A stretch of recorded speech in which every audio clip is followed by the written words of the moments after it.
Kidney cancers దేని వల్ల వస్తాయంటారు డాక్టర్? కిడ్నీ క్యాన్సర్స్ అనేవి ఎర్లీ ఆన్సెట్ ఉంటుంది అండ్ యూజువల్ ఆన్సెట్.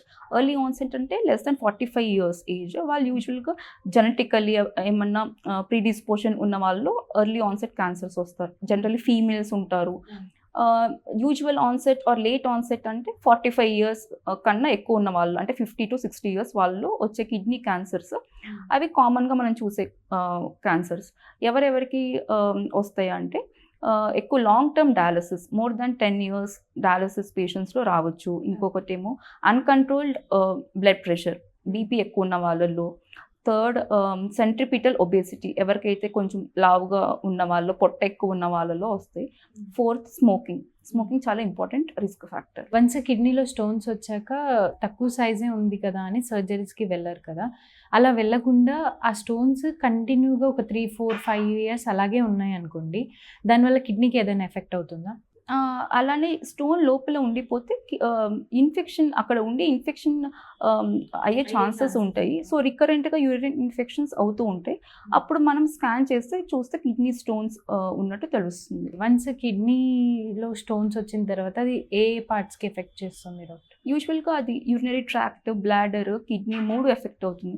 అలానే అప్పుడప్పుడు సడన్గా యూరిన్ ఆగిపోవచ్చు కూడా. ఒకవేళ స్టోన్ బ్లాక్ అయిపోతే యూరిన్ టోటల్గా ఆగిపోతుంది. అప్పుడు డయాలసిస్ కూడా చేయాల్సి రావచ్చు. సమ్ టైమ్స్ కిడ్నీలో స్టోన్స్ ఉన్నప్పుడు యూరిన్ మంట రావడం కానీ ఇలాంటి బ్లడ్ యూరిన్ రావడం జరుగుతుంటాయి కదా, ఇవి దేనివల్ల?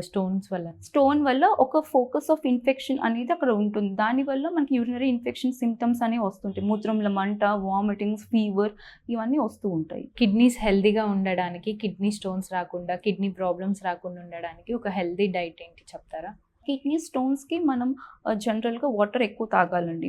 మోర్ దాన్ 3 లీటర్స్ వాటర్ తాగాల్సిందే. 3 to 4 litres per day water తాగాలి.